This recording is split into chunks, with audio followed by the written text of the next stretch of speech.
आजको यस भिडियो क्लासमा मैले यहाँलाई चाहिँ साधारण गोसरा भाउचर जेनरल जर्नल भाउचरका केही प्रब्लमहरू सोल्भ गरेर बुझाउने प्रयत्न गर्नेछु र यसको केही रुल्सहरू पनि छन् ती रुल्सहरू पनि बुझाउने प्रयत्न गर्नेछु। त्यसैले सुरुदेखि अन्तसम्म यो भिडियो क्लास यहाँले हेर्नु होला। योभन्दा अगाडिको भिडियो क्लासमा मैले जर्नल भाउचर भनेको के हो र यसका डिफ्रेन्ट टाइप्सहरू पनि छन् र यसका केही डेबिट र क्रेडिटका रुल्सहरू पनि छन्। त्यो भिडियो क्लास मैले अलरेडी बनाइसकेको छु। त्यो भिडियो क्लास हेर्न भ्याउनु भएको छैन भने तल डिस्क्रिप्सन बक्समा त्यसको लिङ्क छ, त्यहाँबाट हेर्नु होला। र जाउँ आज चाहिँ हामी साधारण गोसरा भाउचर बनाउँछौँ, सिम्पल अथवा जेनरल जर्नल भाउचर बनाउँछौँ र यो भिडियो क्लासबाट यहाँले सुरुदेखि अन्तसम्म हेर्नुभयो भने मलाई जहाँसम्म लाग्छ सजिलैसँग यहाँले यो यस्तो सिम्पल किसिमको प्रब्लमहरूलाई सल्भ गर्न सक्नुहुन्छ। त जाउँ साधारण जर्नल भाउचर बनाउनको लागि हामीले एउटा छोटो फर्मेटलाई याद गर्नुपर्ने हुन्छ।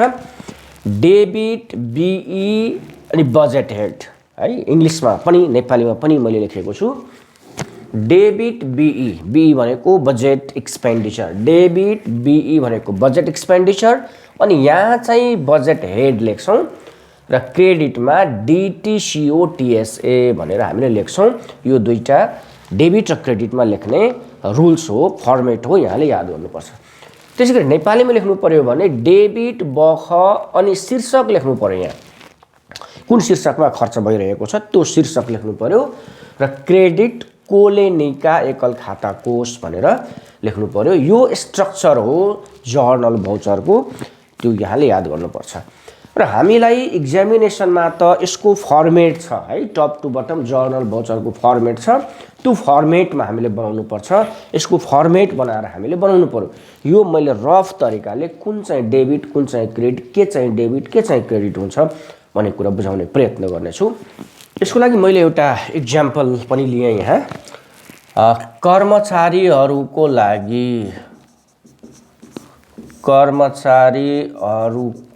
लागि पोसाक खरिद गरियो, पोसाक खरिद गरियो रुपियाँ 10,000 र 10,000 को पोसाक खरिद गरियो। Purchase dress for employers rupees 10,000। ल मैले यो एउटा ट्रान्जेक्सन्स लिए है। यो ट्रान्जेक्सन्सको अब भाउचर कसरी बनाउने के लेखेँ मैले, कर्मचारीहरूको लागि पोसाक खरिद गरियो 10,000 रुपियाँ, purchase dress for employees rupees 10,000। यसको भाउचर बनाउँदा अब के गरी बनाउने हेर्नुहोस् त। नेपालीमा बनाउनु पर्यो भने डेबिट बख लेख्नु पर्यो पहिला है। डेबिट बख भनेको बजेट खर्च लेख्नु पर्यो। अनि के शीर्षकमा बजेट खर्च भयो, पोसाक, हेर्नुहोस् त, पोसाक खरिद गरियो, डेबिट बख पोसाक लेख्नु पर्यो यहाँ, पोसाक। अनि रुपियाँमा चाहिँ यहाँ 10,000 लेख्नु पर्यो। अनि क्रेडिटमा के लेख्नु पर्यो, कोलेनिका एकल खाता कोष, एकल खाता कोष लेख्नु पर्यो 10,000।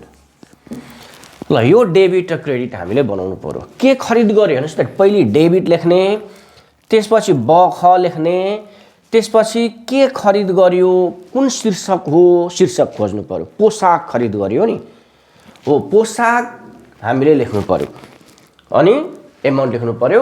क्रेडिटमा चाहिँ कोलेनिका एकल खाता कोष लेख्नु पर्यो। यसरी हामीले यो सिम्पल तरिकाले भाउचर बनाउन सक्छौँ।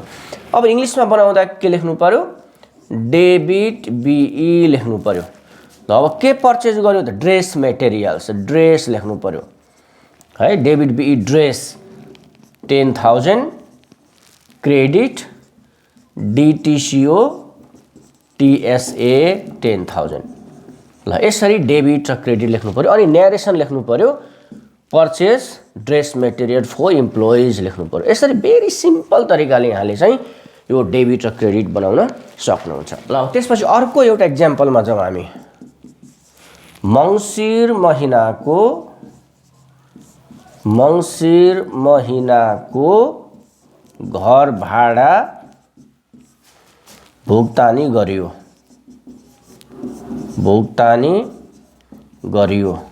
रुपिस 5,000। 5,000 रुपियाँ मङ्सिर महिनाको घर भाडा भुक्तानी गरियो। पेड हाउस रेन्ट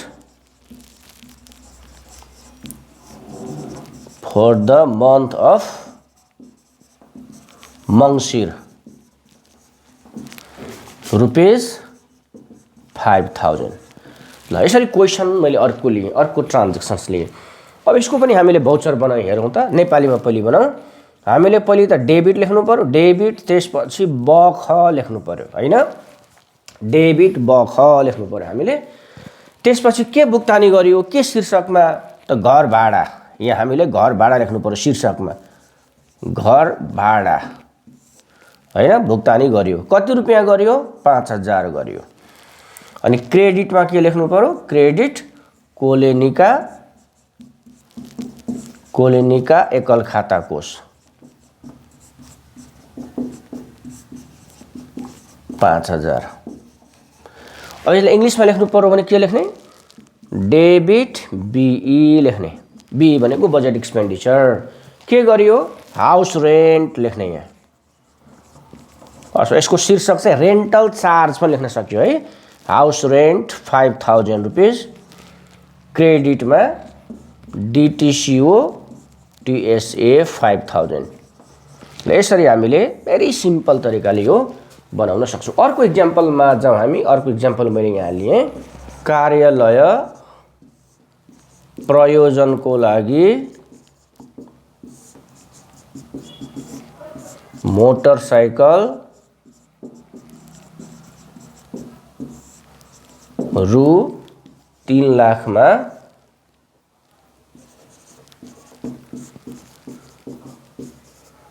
खरिद गरियो। ल कार्यालयको लागि मोटरसाइकल खरिद गरियो। पर्चेज मोटरसाइकल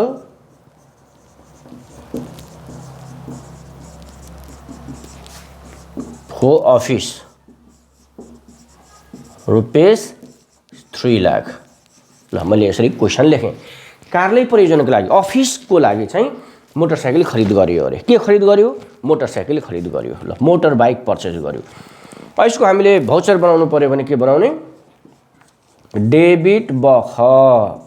के लेख्ने, अब के खरिद गरियो, मोटरसाइकल खरिद गरियो नि।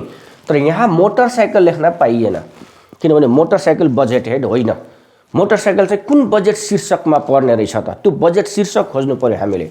मोटरसाइकल चाहिँ सवारी साधनमा पर्ने रहेछ हैन। मोटरसाइकल चाहिँ सवारी साधन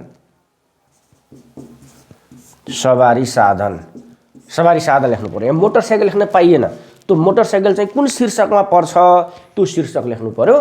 त्यसैले डेबिट बख सवारी साधन 3 लाख रुपिस। क्रेडिट कोलेनिका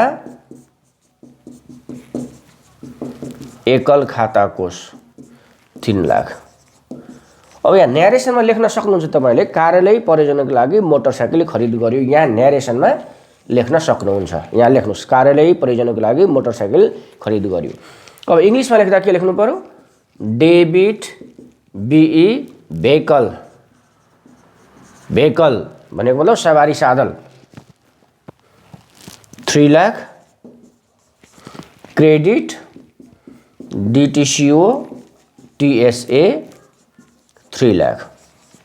ल purchase motorcycle for office use लेख्नुस्। यसरी यहाँले चाहिँ सामान्य किसिमका खर्चसँग सम्बन्धित भाउचरहरू चाहिँ सजिलैसँग बनाउन सक्नुहुन्छ। अरू एउटा इक्जाम्पल हामीले हेरौँ। सोफा खरिद गर्न रु 20,000 भुक्तानी गरियो। ल पेड फो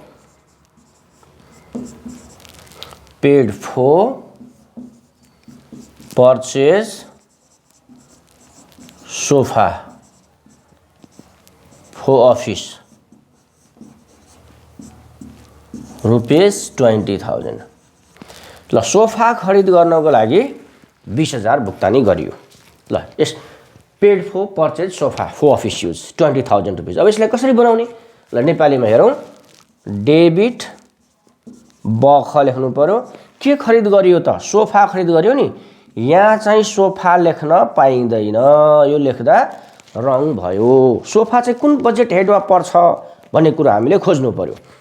सोफा चाहिँ फर्निचर एन्ड फिक्सरमा पर्छ है, त्यसैले यहाँ चाहिँ फर्निचर लेख्नु पर्यो। फर्निचर भित्र पर्छ, फर्निचर एन्ड फिक्सर लेख्नु पर्यो। 20,000 क्रेडिट कोलेनिका एकल खाता कोष 20,000 लेख्नु पर्यो। यसरी फर्निचर शीर्षकमा यो सोफा पर्ने भएकोले हामी फर्निचर लेख्यौँ। अब न्यारेसनमा लेख्दा चाहिँ सोफा खरिदको लागि भुक्तानी गर्यो भने लेख्न सकिन्छ। इङ्ग्लिसमा लेख्दा डेबिट बिई सोफा लेख्न पाइएन नि, फर्निचर लेख्नु पर्यो। And fixture 20,000 credit DTCO TSA 20,000। ल यसरी इङ्ग्लिस र नेपाली दुईटैबाट यहाँले जर्नल भाउचर भेरी सिम्पल तरिकाले यहाँले बनाउन सक्नुहुन्छ। हस् त धन्यवाद। यस्तै किसिमको तपाईँको नलेजमा सपोर्ट गर्ने भिडियो क्लास लिएर फेरि पनि उपस्थित हुनेछु। आजको लागि यतिकै राखौँ। हस् त धन्यवाद। Best of lock.